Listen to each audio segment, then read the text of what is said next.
কুরবানির পশুর গোশত 3 ভাগ করা যাবে না, 3 ভাগ করতে হবে, এরকম কোন সহিহ হাদিস রাসূল সাল্লাল্লাহু আলাইহি ওয়াসাল্লামের পক্ষ থেকে আমরা অবগত নই। কোরবানির গোশত কিভাবে বন্টন করবেন, কয় ভাগ করবেন? আর ওই যে 3 ভাগ মাংস করা হয়, ফাকুলু মিনহা ওয়া আতিমুল বাইসাল ফাকির। ইবনে আব্বাস রাদিয়াল্লাহু তাআলা আনহুর মত অনুযায়ী 3 ভাগ করা উত্তম। আমরা 3 ভাগ করি কুরবানির গোশত, 3 ভাগ করা জরুরি কিনা, 3 ভাগ না করলে কুরবানি হবে কিনা, গভীর মনোযোগ। গোশত বন্টনের আদব হচ্ছে 3 ভাগ করবেন। নিজে কুরবানির গোশত 3টা ভাগ করা মুস্তাহাব পর্যায়ের সুন্নত। প্রিয় মুসলিম ভাই ও বোনেরা, আজকে আলোচনা করব সকলেই আল্লাহকে সন্তুষ্ট করার জন্য কুরবানি দিয়ে থাকি, কিন্তু এই কুরবানির পদ্ধতিটা কোন পদ্ধতি সবচাইতে সঠিক এবং সুন্নত তরিকা সেটা হয়তো আমরা অনেকেই জানি না। আমাদের সমাজে প্রচলিত আছে কুরবানির মাংস 3 ভাগে বিভক্ত করা। এখন কথা হচ্ছে এই 3 ভাগে বিভক্ত করাটা কতটুকু যৌক্তিক এবং কতটুকু ইসলাম সম্মত, এটা হয়তো আমরা অনেকে জানি না।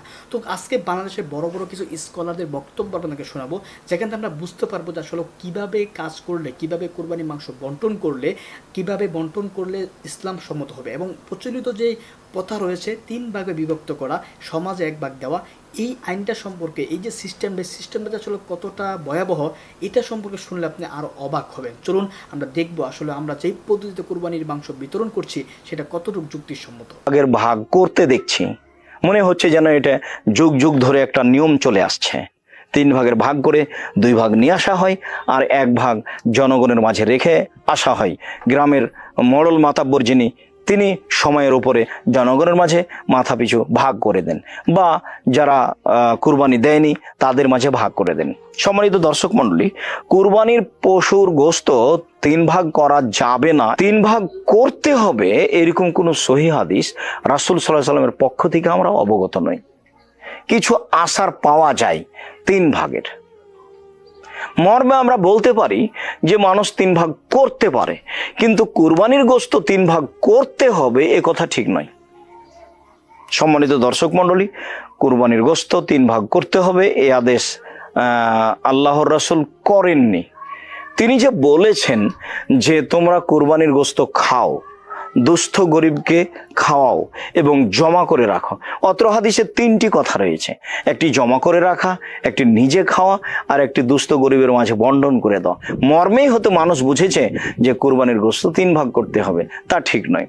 অবশ্য কিছু আসার থেকে বোঝা যায় কুরবানির গোশত 3 ভাগ করার ব্যাপারে। সম্মানিত দর্শক মণ্ডলী, কুরবানির গোশত 3 ভাগ করতে রাসূল সাল্লাল্লাহু আলাইহি ওয়াসাল্লাম বলেননি, নিজেও করেননি। আর ওই যে 3 ভাগ মাংস করা হয়, ফাকুলু মিনহা ওয়া আতিমুল বাইসাল ফাকির, এরপরে ফাকুলু মিনহা আল কানিয়া ওয়াল মুতার, এরকম কোরআনের আয়াত আছে সূরা হজের ভেতরে। তোমরা খাবে এবং অভাবগ্রস্ত যারা চাইতে পারে না তাদেরকে দেবে, আর যারা ফকির ফাকরা তাদেরকে দেবে। এখানে ভাগ কয়টা? এই অভাবগ্রস্ত যারা চাইতে পারে না, এর ভেতরে আমরা আত্মীয় ভাগ মিলিয়ে দেই, দেন অসুবিধা নেই। 3 প্রকার মানুষকে আপনি এটা দিতে পারেন। এখন যার সামর্থ্য ছিল 7-8 হাজার টাকা দিয়ে কোরবানি করা, এ যদি ওই ভাগের ভেতরে ভাগ ধরে নেয়, ওর গুনাহ হবে। ওই এতিমের বা গরিব মানুষের সম্পদ আত্মসাৎ করার গুনাহ হবে। আমার কথা না বুঝে থাকলে বলেন, আমি আবার বলছি, কথা কি বুঝেছেন? আমরা 3 ভাগ করি কুরবানির গোশত, 3 ভাগ করা জরুরি কিনা, 3 ভাগ না করলে কুরবানি হবে কিনা, গভীর মনোযোগ। 3 ভাগ করে আমরা যে কুরবানির গোশত বন্টন করি, সরাসরি কোরআন বা হাদিসে এই 3 ভাগ করার ডাইরেক্ট কোনো বর্ণনা পাওয়া যায় না। তাহলে আমরা কুরবানির গোশত কেমনে বন্টন করব? সরাসরি কোরআনের বক্তব্য, কোনো হুজুরের বক্তব্য নয়। সূরাটির নাম সূরা আল হজ, আয়াত নম্বর হলো 36। আল্লাহ তাআলা বলতেছে, তোমরা যদি আল্লাহর সন্তুষ্টির জন্য কুরবানি দাও, কুরবানি যখন হয়ে গেল, গোশত তোমরা কি করবা? ফাকুলু মিনহা, সেখান থেকে তোমরা খাও, ও আতিমু, তোমরা দিয়ে দাও, ওয়াল কানিয়া ওয়াল মুতার, তাদের মধ্যে গোশত বিতরণ করো, যারা তোমাদের কাছে গোশত চাই আর যারা চায় না, 2 দলকেই দিয়ে দাও। সুবহানাল্লাহ কোন। তাহলে আল্লাহ কয়টা বিধান দিল? ফাকুলু মিনহা, 1 নম্বরে নিজে খাও, 2 নম্বরে কি করো? তোমরা দিয়ে দাও, যারা তোমাদের কাছে চাই, যারা চায় না। কারা চাই? ফকির মিসকিন দরিদ্র অসহায়। চায় না কারা? আপনার গ্রামের ভাই প্রতিবেশী, এরা একেবারে ফকির মিসকিন না, তবে কুরবানি দেয়নি, আপনার আত্মীয় স্বজন, এদেরকেও দাও। এখান থেকে 3টা ভাগ পাওয়া গেল। 1 নম্বরে নিজে খাবো, 2 নম্বর গরিব মিসকিনদের দেব, 3 নম্বর আত্মীয় স্বজনকে দেব। এই আয়াত গবেষণা করে ইমাম আবু হানিফা রাহমাতুল্লাহ আলাইহি বলেছে, এই জন্য কুরবানির গোশত 3 ভাগ করা মুস্তাহাব, করতেই হবে, এটা বাধ্যতামূলক না, তবে করা হলো উত্তম পদ্ধতি। সুবহানাল্লাহ কোন। কিন্তু 3 ভাগ সব সময় জরুরি নয়। আমার দিকে লক্ষ্য করেন, এই যে আমার প্রিয় ভাই মাওলানা মুজাহিদুল ইসলাম, এইবার একটা কুরবানি দেবে 1 লক্ষ টাকার গরু, গোশত হয়েছে 3 মণ, এর বাড়িতে সদস্য 2 জন। জোরে কোন কয়জন? এখন 2 জন সদস্য কুরবানি দেশে 3 মনে গরুর ভাগ পাবে কয় মন? 1 মন। 1 মন আত্মীয় স্বজনক দেবে, 1 মন পাড়া প্রতিবেশীক দেবে, ফকির মিসকিনক দেবে। বাড়ির কয় মন? 1 মন। এখন বলেন তো 1 মন গোস্তকে এই মৌলানা 2 জন মানুষ খেতে পারবে? তার মানে বোঝা গেল এই হুজুরের জন্য 3 ভাগ নয়। এই হুজুরের কাজ কি? বাড়িতে 2 জনে 20 কেজি রেখে দেবে, পুরো গোস্ত গরিবদের দিয়ে দেবে। এটাই হলো শরীয়তের উত্তম ফায়সালা। আবার আমার এই পাশে বসে আছে মৌলানা নূর নবী। এ একটা ছাগল কুরবানি দিয়েছে, বাড়ির সদস্য 10 জন ছাগল কুরবানি করে গোস্ত পাইছে 3 কেজি। কয় কেজি? এখন 3 কেজি গোস্ত পাইছে, 10 জন লোক রান্না করে একবার বসলেই তো পেট ভরবে না। এখন এ যদি 3 ভাগ নাও করে 10 কেজি গোস্ত 2-1 কেজি দান করে বাকি 1 কেজি খাইয়ে ফেলে, এ খাইয়ে ফেলতে পারবে। তার মানে প্রধান শর্ত, প্রধান ফায়সালা ইসলামের বিধান হলো খাবো কম দেবো বেশি, এরই নাম হলো কুরবানি। কোরবানির গোশত কিভাবে বন্টন করবেন, কয় ভাগ করবেন? এর উত্তর হলো কোরবানির পশু 3 ভাগে বন্টন করা ওলামা ইকরাম মুস্তাহাব বলেছেন, কিন্তু কোন হাদিসে এর ক্ষেত্রে আলাদা করে এভাবে নির্দেশ করা হয় যে 3 ভাগ করতে হবে। আল্লাহ কোরআনে বলছেন যে ফাকুলু মিনহু, তোমরা কোরবানির পশু থেকে নিজেরা খাও, ওয়া আতইমু আল কানিআ ওয়াল মুতাররা, ধনী গরিব সবাইকে দাও। তাহলে ধনী গরিব 2 ভাগকে দাও, আবার নিজে খাও, 3টাই হয়ে গেল এখানে। এর থেকে 3 ভাগ মোটামুটি এভাবে ইঙ্গিতে বোঝা যাচ্ছে, কিন্তু এটা কোনো জরুরি কিছু না। আর সহিহ মুসলিম হাদিসে আছে নবী সাল্লাল্লাহু আলাইহি ওয়াসাল্লাম বলেছেন তোমরা নিজেরা খাও, আবার রেখেও দাও, আবার দানও করো, অর্থাৎ 3টা করা যাবে। আবার সহিহ মুসলিমের আরেক বর্ণনায় আসছে তোমরা খাও এবং মানুষকে খাওয়াও।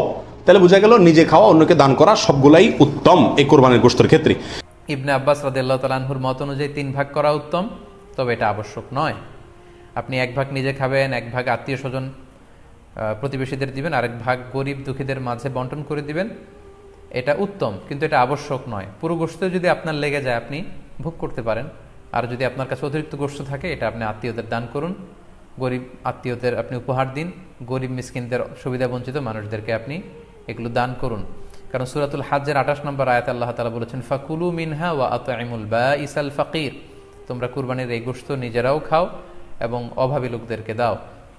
এবং সহিহ বুখারীতে আল্লাহ রাসূল সাল্লাল্লাহু আলাইহি ওয়াসাল্লামের একটি বর্ণনা, আল্লাহ রাসূল সাল্লাল্লাহু আলাইহি ওয়াসাল্লাম বলেছেন কুলু ওয়া আতইমু ওয়াদাখিরু, অর্থাৎ কুরবানির গোশত তোমরা খাও, ওয়া আতইমু মানে অন্যদের খাওয়াও, ওয়াদাখিরু এবং তোমরা এটাকে প্রিজার্ভ করে রাখো বা জমা করেও রাখতে পারো। অর্থাৎ আপনি চাইলে ফ্রিজে রাখতে পারবেন, আপনি পরবর্তীতে খেতে চাচ্ছেন আপনি রাখতে পারবেন ইনশাআল্লাহ।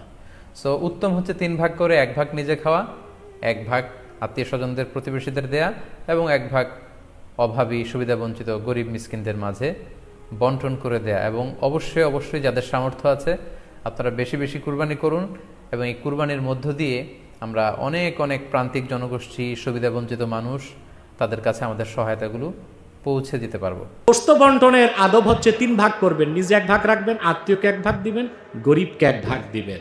গরিবকে আপনারা খুব কমই দেন। 4 গরুর রান 4 ভাগ হয়, একটা বিয়াই বাড়ি, একটা শ্বশুর বাড়ি, একটা জামাই বাড়ি, ঠিক কিনা, আরেকটা মেয়ের বাড়ি। তো গরিবকে দিলেন কি না, অন্তত বছরে 1 বার গরিবকে গোশত খাওয়ার সুযোগ করে দিবেন, পারবেন না ইনশাল্লাহ? সবচেয়ে নফলের মধ্যে সবচেয়ে দামি আমলগুলোর একটা হচ্ছে গরিব মিসকিনকে খাওয়ানো। সুবহান।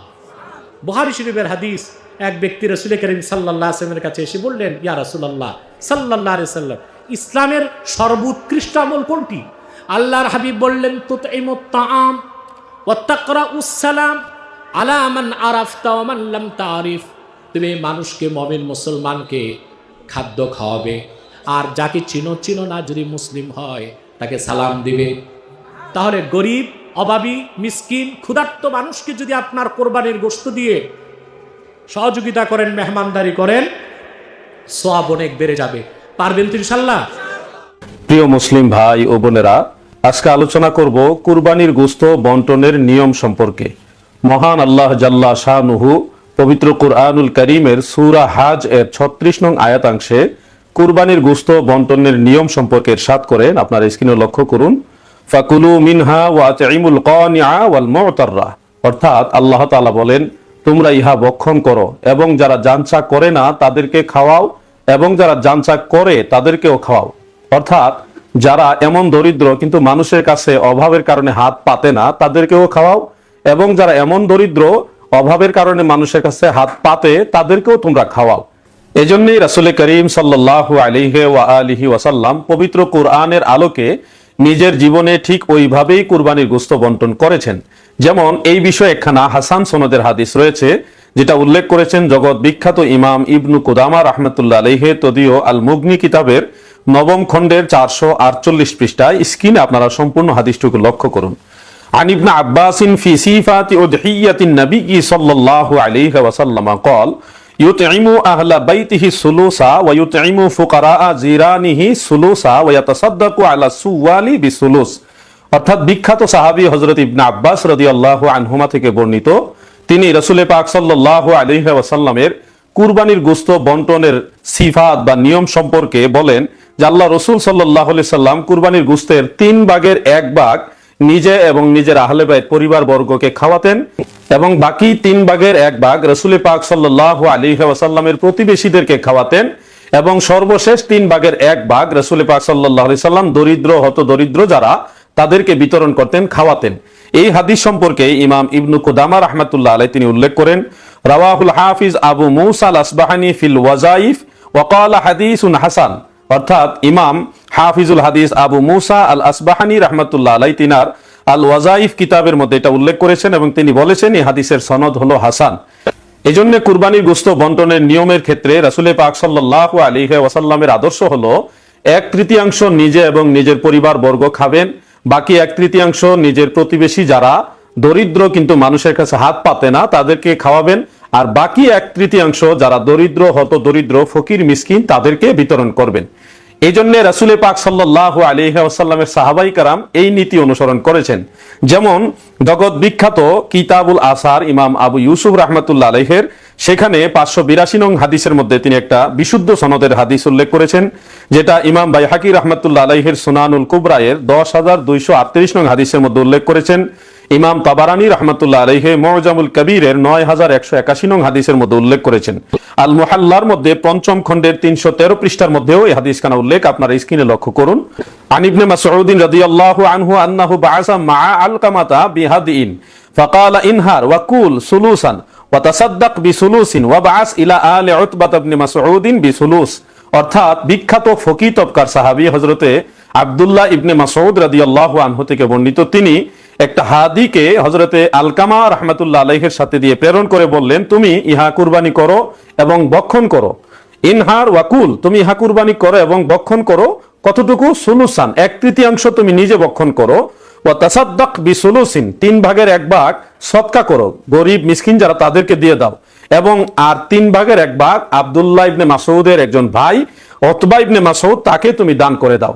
এখানে স্পষ্ট উল্লেখ রয়েছে বিখ্যাত সাহাবী হযরতে আব্দুল্লাহ ইবনে মাসউদ রাদিয়াল্লাহু আনহু কুরবানির গোশতের 1/3 নিজে এবং নিজের পরিবারের লোকেরা খাবে, বাকি 1/3 নিজের আত্মীয় স্বজন প্রতিবেশীদেরকে খাওয়াবে, সর্বশেষ 1/3 গরিব মিসকিন যারা তাদেরকে দিবে। এই শিক্ষাই তিনি দিলেন। শুধু তাই নয়, এই বিষয়ে আরেকজন সাহাবীর আমল পাওয়া যায়, যেটা ইমাম ইবনু হাজাম রাহমাতুল্লাহ আলাইহির আল মুহাল্লা এর 5ম খণ্ডের 313 পৃষ্ঠার মধ্যে হাসান সনদের এই হাদিসখানা উল্লেখ রয়েছে, আপনার স্ক্রিনে লক্ষ্য করুন। আন ইবনে উমার রাদিয়াল্লাহু তাআলা আনহুমা ক্বালা আদ-দাহায়া ওয়াল হাদায়া সুলুসুন লি আহলিক ওয়া সুলুসুন লাক ওয়া সুলুসুন লিল মাসাকিন। বিখ্যাত ফকিহ তবকার সাহাবী হযরতে আব্দুল্লাহ ইবনে উমার রাদিয়াল্লাহু তাআলা আনহুমা স্পষ্ট মাসালা দিয়েছেন যে কুরবানির গোশতের 3 ভাগের 1 ভাগ নিজে খাবে, বাকি 3 ভাগের 1 ভাগ নিজের প্রতিবেশী যারা আত্মীয় স্বজন যারা তাদেরকে খাওয়াবে, সর্বশেষ 3 ভাগের 1 ভাগ যারা ফকির মিসকিন দরিদ্র তাদেরকে খাওয়াবে। অতএব প্রিয় দর্শক শ্রোতা, পবিত্র কোরআনের আলোকে পাশাপাশি রাসূল পাক সাল্লাল্লাহু আলাইহি ওয়াসাল্লামের আদর্শ মোতাবেক সাহাবাই কারামের আমল মোতাবেক আপনাদেরকে এটাই পরামর্শ দিব, যাদের তেমন কোনো সমস্যা নেই তারা নিশ্চয়ই কোরবানির গোশত 3 ভাগ করবেন। এর মধ্যে 1 ভাগ নিজেরা খাবেন, আরেক ভাগ নিজের প্রতিবেশী আত্মীয় স্বজনদেরকে দিবেন, সর্বশেষ 1 ভাগ নিজেদের সামর্থ্য অনুযায়ী যতটুকু সংকুলান হয় সেই পরিমাণে গরিব মিসকিনদেরকে দান করবেন। আর যদি বড় ফ্যামিলি হয়ে থাকে সেক্ষেত্রে আপনাদের ইচ্ছা মাফিক দরিদ্র হতদরিদ্রদের বিতরণ করার পরে বাকি সম্পূর্ণটুকু আপনারা খেয়ে ফেললেও কোনো অসুবিধা নেই। সেক্ষেত্রে আল্লাহ এবং আল্লাহ রসুল আপনাদেরকে ধরা বাঁধা কোনো কঠিন নিয়ম বেঁধে দেননি। 3 ভাগে বিতরণ করা এটা মুস্তাহাব পর্যায়ের একটা সুন্নাহ। রাসূল পাক আমল করেছেন, সাহাবাই কারাম আমল করেছেন, আমরাও সম্ভব হলে সেটাই আমল করার চেষ্টা করব। কুরবানির গোশত 3টা ভাগ করা মুস্তাহাব পর্যায়ের সুন্নত। কয়টা ভাগ? কয় ভাগ? 3 ভাগ। পুরোটাই নিজেরা খাবেন না। 1 ভাগ হলো নিজের, যেটা আপনি খাবেন আপনার পরিবারের লোকজন নিয়ে, এটা আপনার মেহমান মুসাফির আসলে তাদেরকে নিয়ে খাবেন, এটা 1 ভাগ। আর দ্বিতীয় ভাগটা হলো আত্মীয় স্বজন অথবা প্রতিবেশীর মধ্যে যারা কুরবানি দেয়নি, দিতে পারেনি, এদেরকে দিবেন। মনে রাখবেন, তৃতীয় ভাগটা গরিব মিসকিনের জন্য। তো গরিব মিসকিনকে সবাই দেয়, গরিব মিসকিনকে সবাই কুরবানির গোশত দেয়, কিন্তু যারা গত বছর কুরবানি দিয়েছে এই বছর অভাবের কারণে, অর্থনৈতিক দৈন্যতার কারণে দিতে পারে নাই, এই মানুষগুলিকে তেমন একটা খেয়াল করা হয় না। আল্লাহর ওয়াস্তে আপনাদের অনুরোধ করে যাচ্ছি, আপনাদের প্রতিবেশী হোক সে আপনার আত্মীয়, হোক সে আপনার আত্মীয় না, তাকে আপনি আগে খবর নেবেন। কুরবানির গোশতটা তার ঘরে 1 কেজি 2 কেজি আগে দিবেন। এরপরে সারাদিনই তো গরিব মিসকিনরা নিতেছে, গরিবরা গোশত নিতে নিতে পাইতে পাইতে এত বেশি হয় যে পরে তারা বাজারে নিয়ে বিক্রি করে। কি কথা বেঠিক? আমি দেখেছি নারায়ণগঞ্জে, ঢাকায় যারা গোশত কালেকশন করে বাড়ি বাড়ি করে গরিব, এরা মাশাআল্লাহ কয়েক মন গোশত কালেকশন করে এরা নিয়ে চাষারা মুড়ে অথবা গুলিস্তানের মুড়ে। আপনার আলোচনা বিভিন্ন স্কলারের শুনেছেন, শুনে বুঝতে পেরেছেন কতটুকু যুক্তিসম্মত।